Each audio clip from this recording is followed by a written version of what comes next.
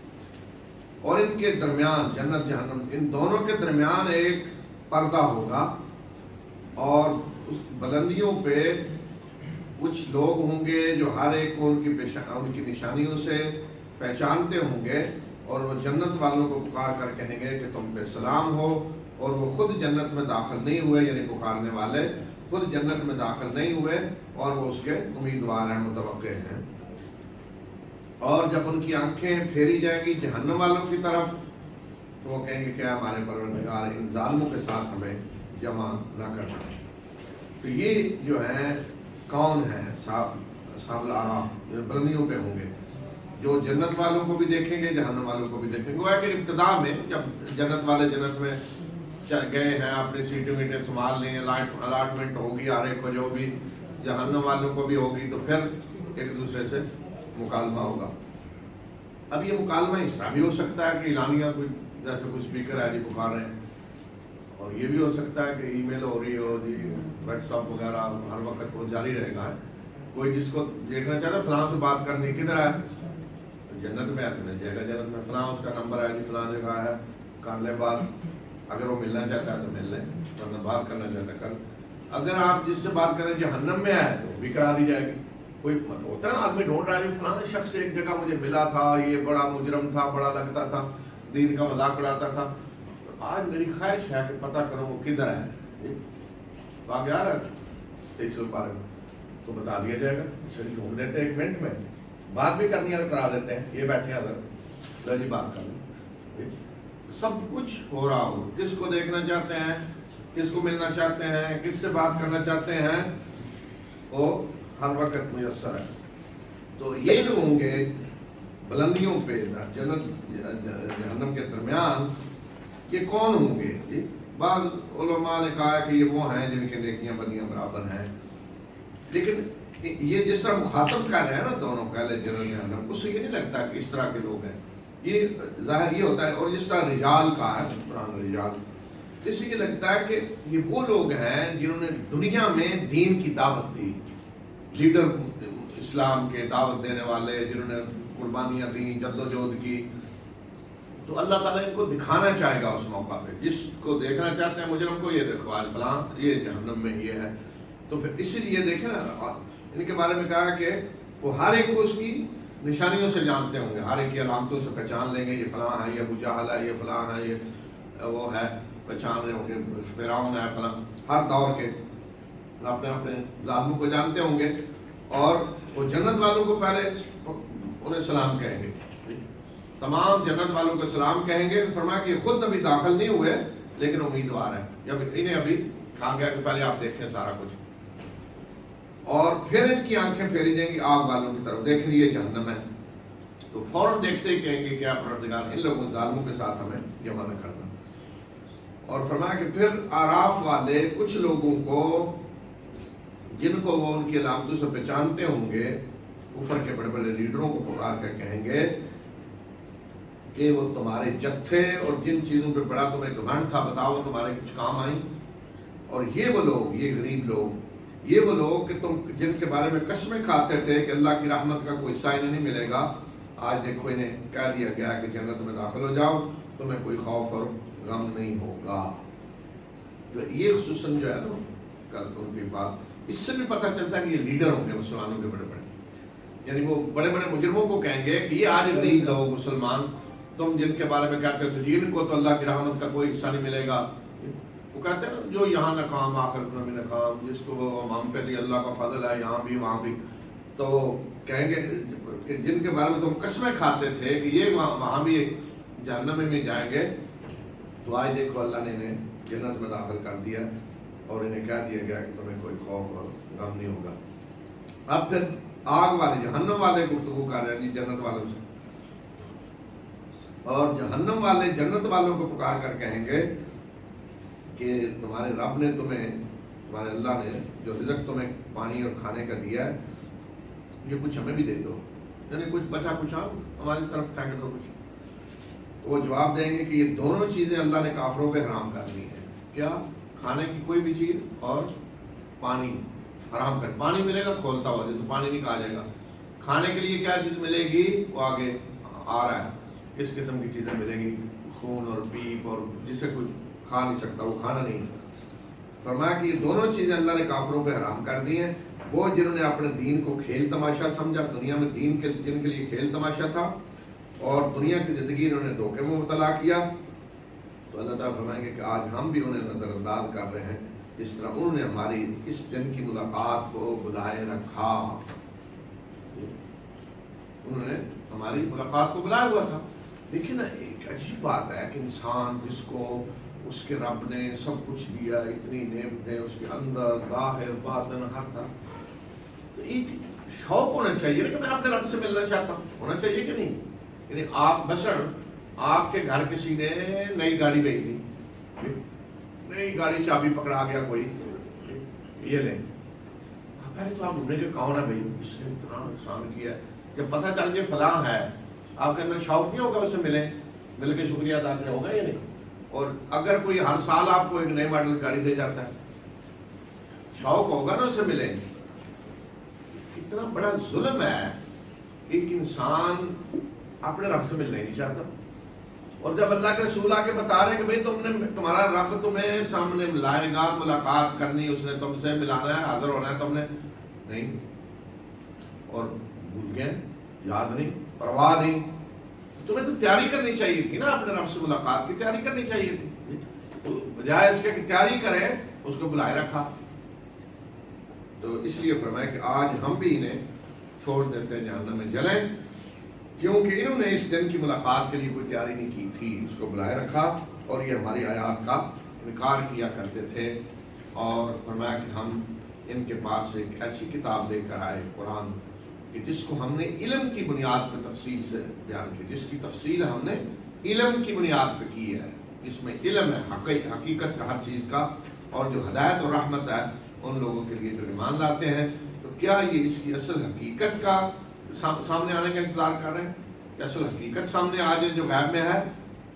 جس دن حقیقت سامنے آ جائے گی تو جو لوگ اس سے پہلے اس کو بھولے ہوئے تھے تو وہ پکار اٹھیں گے، کہیں گے کہ ہمارے رب کے رسول حق لے کر آئے، تو کیا آج کوئی ہمیں سفارشی مل سکتے ہیں جو ہماری سفارش کریں؟ پھر یہ ہوگا کوئی سفارشی ڈھونڈیں، بچائیں، ایک دفعہ بچ جائیں، یا ہمیں واپس لوٹایا جائے کہ ہم ان اعمال کے سوا الگ عمل کریں جو ہم پہلے کیا کرتے تھے. جب حقیقت سامنے آ جائے گی، غیب کے پردے اٹھیں گے، تو پھر کہیں گے جی کوئی سفارشی ڈھونڈے، ایک دفعہ اللہ معاف کر دے، واپس بھیج دے، اور واپس جا کر اب ہم وہ عمل نہیں کریں گے جو پہلے کرتے تھے. فرمایا کہ خسارے میں مبتلا کیا ان لوگوں نے اپنے آپ کو، اور وہ سب کچھ ان سے گم ہو گیا، ہوا ہو گیا جو وہ کھڑا کرتے تھے. جو انہوں نے سمجھا ہوا تھا چھڑا لے گا، وہ بچا لے گا، اللہ بڑا کریم ہے، یا آخرت ہے ہی نہیں، مرنے کے بعد اٹھنا ہی نہیں، وہ سب کچھ گم ہو گیا. بے شک تمہارا رب وہ ہے جس نے آسمانوں و زمین کو 6 دنوں میں پیدا کیا، پھر وہ عرش پہ جلوہ فرما ہوا. وہی ہے جو رات کو دن پہ ڈھانپ دیتا ہے، اور پھر دن تیزی سے اس کے پیچھے چلا آتا ہے، اور سورج اور چاند اور ستاروں کو اس نے پیدا کیا جو اسی کے حکم سے مسخر ہے. مسخر ہے یعنی انسان کی خدمت میں لگے ہوئے ہیں. اللہ نے ان کو ایسے قانون ضابطے کا پابند کر دیا ہے کہ وہ خادم ہے انسان کے. جس طرح جانور ہے نا خادم، اسی طرح وہ بھی ہیں. صرف فرق یہ ہے کہ جانوروں کا کہ باغ اللہ نے ہمارے ہاتھ میں پکڑا دیا ہے، سورج چاند جو ہے وہ اللہ نے اپنے کنٹرول میں رکھے ہیں، لیکن وہ بھی خدمت ہماری کر رہے ہیں. سن لو کہ جس کی خلق ہے امر بھی اسی کا ہوگا. جس نے پیدا کیا ہے تو حکم بھی اسی کا چلنا چاہیے. یہ نہیں ہو سکتا پیدا اللہ کرے اور حکم آ کر کے اور چلائے. بڑا ہی ببرکت ہے اللہ، تمام جہانوں کا رب. پکارو اپنے رب کو عاجزی سے اور خفیہ طریقے سے، بے شک وہ حد سے تجاوز والوں کو کرنے والوں کو پسند نہیں کرتا. یعنی اللہ کو پکارو دعا مانگتے ہوئے، عاجزی بھی ہو اور خفیہ طریقے سے، بلند آواز سے نہیں. لیکن دعا نہیں ہوتی کبھی بھی بلند آواز سے. آپ نے ہمارے یہاں دیکھو دعا تجوید کے ساتھ مانگ رہے ہیں. دعا قرآن تجوید کے ساتھ پڑھیں، دعائیں تو بندے کے دل سے نکلنی چاہیے نا. تو اب دعائیں تجوید کے ساتھ مانگی جا رہی ہیں تو اس کا مطلب ہے اندر سے نہیں نکل، وہ تو بڑی وہ. تو اس طرح دعا جو ہے اس میں 2 چیزیں، عاجزی ہو اللہ کے سامنے، الفاظ سے بھی ظاہر ہو رہا ہو، آدمی کے شکل سے بھی، اور خفیہ طریقے، اور زمین میں فساد نہ پھیلاؤ، اس کے بعد اس کی اصلاح ہو چکی ہے، اور اپنے رب کو پکارو خوف اور طمع کی حالت میں، اس سے ڈر کر اور امید رکھتے ہوئے، دونوں حالتیں ہو، ڈر بھی ہو امید بھی ہو۔ بے شک اللہ کی رحمت قریب ہے نیکوکاروں کے، اور وہی ہے جو ہواؤں کو بھیجتا ہے خوشخبری بنا کر اپنی رحمت سے پہلے، یہاں تک اپنی رحمت سے پہلے یعنی بادلوں سے پہلے ہوائیں آتی ہیں تو پتہ چل جائے بارش آنے والی، یہاں تک کہ جب وہ ہوائیں بوجھل بھاری بادلوں کو اٹھا لیتی ہیں تو ہم اس بادل کو پھر ہانک کے لے آتے ہیں کسی مردہ سرزمین کی طرف، بنجر سرزمین کی طرف، اور ہم اس بادل کے ذریعے پھر پانی نازل کرتے ہیں، اور اس پانی کے ذریعے ہم ہر قسم کے پھل اگاتے ہیں، ہر قسم کی فصلیں اگاتے ہیں ہم۔ اسی طرح ہم مردوں کو زندہ کریں گے تاکہ تم سبق حاصل کرو، نصیحت حاصل کرو۔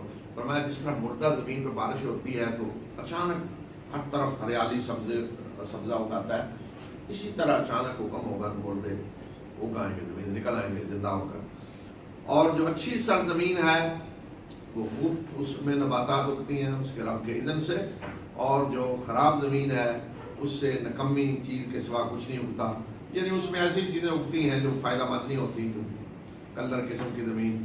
اسی طرح ہم آیات کو مختلف پہلوؤں سے بیان کرتے ہیں ان لوگوں کے لیے جو شکر کرتے ہیں۔ اور اس کے بعد آ رہا ہے اب انبیاء کی تاریخ کا سلسلہ کہ حضرت نوح سے شروع ہو رہا ہے، اس لیے کہ حضرت آدم کے بعد سب سے پہلے جو رسول آئے وہ حضرت نوح ہیں، تو ان سے پھر انسانی تاریخ کا بھی ایک پہلو ہے یہ جو بیان کیا جا رہا ہے، اور انبیاء کی تاریخ کا بھی ایک پہلو ہے جو بیان کیا جا رہا ہے۔ اور کیوں اس کو بیان کیا جا رہا ہے؟ دو بنیادی مقصد ہیں۔ ایک تو رسول اللہ صلی اللہ علیہ وسلم کو اس کے ذریعے تسلی دینا کہ جو آج آپ کے ساتھ مکہ میں ہو رہا ہے نا، اعتراضات اور سوال اور مخالفت، یہ پہلے بھی رسولوں کے ساتھ ہو چکا ہے، تاکہ آپ پریشان نہ ہوں کہ یہ کیا ہو گیا ہے، تو پہلے بھی ہوا ہے بالکل اسی طرح کے سوال اعتراضات سب کچھ۔ اور دوسری طرف جو جھٹلا رہے تھے ان کو بھی بتانا کہ آج تم پہلی دفعہ یہ حرکتیں نہیں کر رہے، پہلے بھی قومیں اسی طرح کی حرکتیں، یہی سوال یہی سب کچھ کر چکے ہیں، اور وہ اپنا انجام دیکھ چکے ہیں، تمہیں بھی پتہ ہے ان کا انجام کیا ہوا، تو اگر تم ان کے راستے پہ چلو گے تو تمہارا بھی انجام یہی ہوگا۔ اور ایمان لانے والوں کے لیے بھی اس میں پھر سبق ہے، انہیں بھی پتہ ہو کہ ایمان کا راستہ کیا ہے، اس میں جو لوگ پہلے چلے ہیں وہ بھی آزمائشوں سے گزرے ہیں، اور اب انہیں بھی آزمائشوں سے گزرنا ہوگا۔ اس مقصد کے لیے انبیاء کی تاریخ، یہ واقعات بار بار بیان ہوئے ہیں، کہیں زیادہ تفصیل کے ساتھ، کہیں اختصار کے ساتھ۔ ہم نے نوح کو اس کی قوم کی طرف بھیجا یہ پیغام دے کر کہ نوح نے کہا کہ میری قوم اللہ کی عبادت کرو، اس کے سوا کوئی عبادت کے لائق نہیں۔ حضرت نوح کا علاقہ کون سا تھا؟ موجودہ عراق جو ہے یہ علاقہ تھا حضرت نوح کا، اور یہ عراق جو ہے پرانی ایسی سرزمین ہے جہاں ابتدا میں انسانی آبادی جہاں ہوئی ہے، بڑی بڑی تہذیبیں اسی علاقے میں ہوئی ہیں۔ تو یہ جو دعوت ہے کہ میری قوم اللہ عبادت کرو، اللہ کے اس کے سوا کوئی معبود نہیں، یہ لا الہ الا اللہ کا ترجمہ ہے۔ ہر نبی کی دعوت یہ ہے، لا الہ الا اللہ، اللہ کی عبادت کرو جس کے سوا کوئی معبود نہیں ہے۔ ہر نبی نے یہی دعوت دی ہے کہ عبادت کا حقدار اللہ ہے، وہی معبود حقیقی ہے، اس کے سوا کسی اور کی عبادت نہیں ہو سکتی۔ مجھے تمہارے بارے میں ایک بڑے دن کے عذاب کا اندیشہ ہے، یعنی اگر تم اسی طرح شرک کرتے رہو گے تو مجھے ڈر ہے کہ بڑے دن کا عذاب، سخت قسم کا عذاب تم پہ آئے گا۔ تو قوم کے سرداروں نے جواب دیا کہ ہم تو تمہیں ایک واضح گمراہی میں دیکھ رہے ہیں۔ حضرت نوح کو انہوں نے کہا، تو نوح نے کہا کہ میری قوم مجھ پہ کوئی گمراہی نہیں ہے، بلکہ میں تو رب العالمین کا رسول ہوں، اور تمہیں اپنے رب کے پیغامات پہنچا رہا ہوں، اور تمہاری خیر خواہی کر رہا ہوں، اور اللہ کی طرف سے وہ کچھ جانتا ہوں جو تم نہیں جانتے۔ کیا تمہیں اس بات پہ تعجب ہو رہا ہے کہ تمہارے پاس تمہارے رب کی طرف سے یاد دہانی تمہیں میں سے ایک شخص پہ نازل ہوئی ہے، یعنی تمہیں میں سے اللہ نے ایک کو رسول بنایا یاد دہانی کے لیے، تمہارے اندر سے اللہ نے کسی کو منتخب کر لیا ہے اپنا پیغام پہنچانے کے لیے۔ اس پہ تمہیں تعجب ہو رہا ہے، یعنی انسان کو اللہ نے نبی بنا دیا تاکہ وہ تمہیں خبردار کرے، اور تاکہ تم ڈرو، اور تاکہ تم پہ رحم کیا جائے۔ تو انہوں نے اس کو جھٹلا دیا، یعنی نوح کو۔